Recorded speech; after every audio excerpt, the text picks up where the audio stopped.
మహారాష్ట్రలో కురుస్తున్న భారీ వర్షాలకు తోడు ఉపనదుల సంగమంతో గోదావరి ఉధృత రూపం దాలుస్తోంది. ప్రస్తుతం భద్రాచలం వద్ద గోదావరి నీటి మట్టం 51.60 అడుగులకు చేరింది. మరికొద్ది సేపట్లో మూడవ ప్రమాద హెచ్చరిక స్థాయి కూడా చేరే అవకాశం ఉంది. ప్రస్తుతం ఈ అంశానికి సంబంధించి తెలంగాణ ప్రభుత్వం గోదావరి వరదల విషయంలో ఎటువంటి సహాయక చర్యలు చేపడుతోంది, ఎటువంటి దిశానిర్దేశం అధికార యంత్రాంగం చేసింది మనం తెలుసుకునే ప్రయత్నం చేద్దాం. మనకు అందుబాటులో విపత్తు నిర్వహణ శాఖ మంత్రి పొంగులేటి శ్రీనివాసరెడ్డి ఉన్నారు. సార్, గతంలో చూసాం 2022లో వచ్చినటువంటి వరదల తీవ్రమైనటువంటి నష్టాన్ని మిగిల్చాయి. సో ఈసారి గోదావరి వరదల విషయంలో ఎటువంటి అప్రమత్తంగా ఉన్నారు, ఎంత సన్నద్ధంగా ఉన్నారు?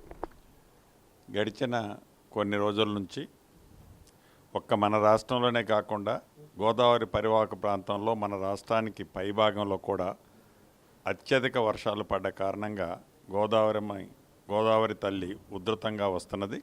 దీంట్లో భాగంగా గడిచిన 2 రోజుల నుంచి 47-48 అడుగుల నుంచి ఈరోజు ఉదయం 50 అడుగులు క్రాస్ అయింది. నాకు తెలిసి అధికారులతో టైం టు టైం నేనే రెగ్యులర్గా ఫాలోఅప్ చేస్తున్నాను. దాంట్లో భాగంగా ఇంకొక 6 ఇంచెస్ కానీ 1 ఫీట్ కానీ 52 లోపే పీక్కు వచ్చేసి మళ్ళీ రెడ్యూస్ డౌన్ ట్రెండ్లోకి ఉంటుంది అనేది అధికారులకి పైన వస్తున్న వరదని దృష్టిలో పెట్టుకొని ఏదైతే తిమ్మిడిహట్టి దగ్గర వచ్చే ఇన్ఫ్లోస్ని మిగతా ఉపనదుల నుంచి వచ్చే ఇన్ఫ్లోస్ని క్యాలిక్యులేట్ చేసి 52 ఫీట్లు క్రాస్ అవ్వదు అనేది అధికారులు ఒక అంచనాకు రావటం జరిగింది. ఏది ఏమైనా ఎటువంటి విపత్తు వచ్చినా, ఎటువంటి ఉధృతంగా వరద వచ్చినా, ఇంకా లెవెల్ పెరిగినా దానికి తగ్గ చర్యలు తీసుకోవాలని ఆల్రెడీ అధికారులందరికీ కూడా ఆదేశాలు ఇవ్వటం జరిగింది.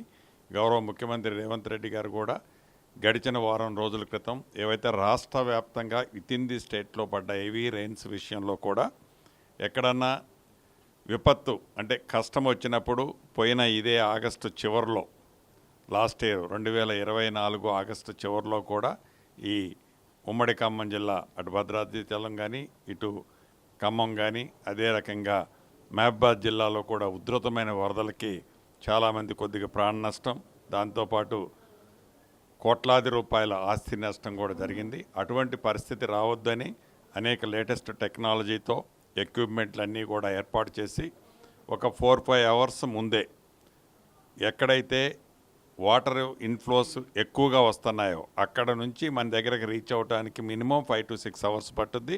అక్కడే లేటెస్ట్ ఎక్విప్మెంట్స్ పెట్టి అక్కడ ఎప్పటికప్పుడు వాటర్ లెవెల్స్ని మెజర్ చేస్తూ ఆటోమేటిక్ ఎక్విప్మెంట్ ద్వారా కలెక్టరేట్లో కూడా అది ఏర్పాటు చేసుకున్నాం. ఇలా రాష్ట్ర వ్యాప్తంగా అనేక ప్రాంతాల్లో ఇటువంటి వరద వచ్చినప్పుడు వచ్చింది అనటానికి కపుల్ ఆఫ్ అవర్స్ ముందే ఆస్తి నష్టం, ప్రాణ నష్టం తగ్గించే దానికోసం చర్యలు ఆల్రెడీ రాష్ట్ర ప్రభుత్వం చేపట్టింది. గౌరవ కలెక్టర్లు అందరి దగ్గర కూడా ఒక్కొక్క కలెక్టర్కి ఈ విపత్తు కోసమని ₹1 కోటి ఆల్రెడీ ఇచ్చాం. నిధులకు ఎక్కడా ఇబ్బంది లేదని కూడా చెప్పాం. ఎగ్జాక్ట్లీ ఇక్కడే ఒక ప్రధాన ప్రశ్న సార్. ప్రకృతి విపత్తులు ఎదురైనప్పుడు తప్ప మిగిలిన సమయంలో ఎప్పుడు కూడా విపత్తు నిర్వహణ శాఖపై రివ్యూస్ కానీ పెద్దగా రాష్ట్ర ప్రభుత్వాలు దృష్టి పెట్టింది లేదు. గత ప్రభుత్వాలు కూడా పెద్ద ఎత్తున బడ్జెట్ కూడా కేటాయించింది లేదు. సో ఈసారి ప్రభుత్వం ఏర్పాటయ్యాక ఎంత బడ్జెట్ కేటాయించారు, ఎంత నిధులు విడుదల చేశారు? ప్రధానంగా లాస్ట్ ఇయర్ కూడా ఎక్కడైతే ఒక రైతన్నలకి పంట నష్టం జరిగితే ఇమీడియట్లీగా పేమెంట్ ఇచ్చాం. ప్రాణ నష్టం జరిగితే అక్కడ కూడా రాష్ట్ర ప్రభుత్వం చేయాలనుకున్నది చేసింది. ఇంకా ఆస్తి నష్టం జరిగే దగ్గర చేశాం. అదే రకంగా రోడ్ సెక్టార్లో నష్టపోయింది కూడా ఇమీడియట్లీగా రెక్టిఫై చేశాం. ఈ ప్రభుత్వం రావటానికి ముందు ఆనాటి ప్రభుత్వం 10 సంవత్సరాల్లో కేంద్ర ప్రభుత్వం నుంచి వచ్చిన విపత్తు కోసం వచ్చిన సుమారు ఒక 1300-1350 కోట్ల నిధులు ఏవైతే ఉన్నాయో వివిధ పొద్దుల్లో ఆ డబ్బుల్ని ఖర్చు చేసి వాటికి ఎక్స్పెండిచర్స్ యూసీలు సబ్మిట్ చేయని కారణంగా అవన్నీ కూడా ఇంకా మా డబ్బే మీ దగ్గర ఉందని కేంద్ర ప్రభుత్వం ప్రశ్నించే పరిస్థితి కనిపించింది. వాటన్నిటిని కూడా స్ట్రీమ్లైన్ చేస్తూ ఎక్కడా విపత్తు వచ్చినప్పుడు మనం ఫేస్ చేయడం ఒకటి, విపత్తు రాకముందు మనం తీసుకోవాల్సిన చర్యల మీద కూడా ఈ సంవత్సరం కూడా నేను వరదల కంటే ముందే రాష్ట్ర వ్యాప్తంగా ఒక ఉన్నత స్థాయి మీటింగ్ పెట్టి 2 times మీటింగ్ పెట్టి వాళ్ళకి దిశను కూడా నిర్దేశించడం జరిగింది.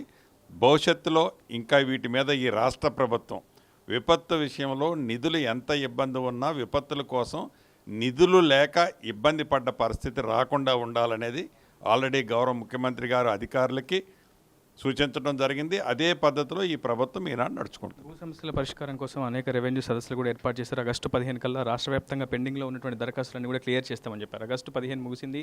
ఎంతవరకు దరఖాస్తులు పెండింగ్లో ఉన్నాయి, ఇంకెంత క్లియర్ చేయాల్సి ఉంది?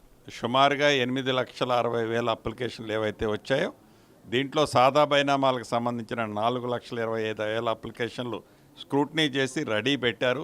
ఆనరబుల్ హైకోర్టులో ఒక పిల్ ఉన్న కారణంగా ఇంకా క్లియర్ జడ్జిమెంట్ రాలేదు. Waiting for that judgment. అవి కాకుండా రిమైనింగ్ దట్ సర్వేకి సంబంధించిన ఇష్యూస్లో కూడా కొత్త సర్వేయర్ల రిక్రూట్మెంట్ జరుగుతుంది కాబట్టి దాంతోపాటు దాన్ని కూడా ఒక ప్రణాళిక ప్రకారం క్లియర్ చేయబోతున్నాం. Other than that more than 1.8-1.9 lakhs అప్లికేషన్లు మొన్న ఆగస్టు 15 లోపు నోటీసులు ఇచ్చేసి వివిధ స్థాయిల్లో వాటిని క్లియర్ చేయడం కూడా జరిగింది. ఫైనల్గా సార్, కాళేశ్వరం కమిషన్ అక్రమాల విషయంలో పీసీ ఘోష్ కమిషన్ నివేదికను ఇచ్చింది, కానీ బహిర్గతం ఎందుకు చేయలేదు ప్రభుత్వం అని కేసీఆర్కి సంబంధించి కావచ్చు, హరీష్ రావు కూడా హైకోర్టుని అప్రోచ్ అయ్యారు. దానికి సంబంధించి విచారణ కూడా సాగుతోంది. కేవలం కక్షపూరిత వేధింపులు ప్రభుత్వం పాల్పడుతుందని చెప్తున్నారు. ఎందుకు నివేదికను ఇప్పటివరకు ప్రభుత్వం పబ్లిక్ డాక్యుమెంట్ని ఎందుకు బహిర్గతపరచలేదు? అంటే ఈ ప్రభుత్వము ఎవరితోని శశిభూషణలో లేవు. ఈ ప్రభుత్వం తప్పు ఎవరు చేసినా ఉపేక్షించదు.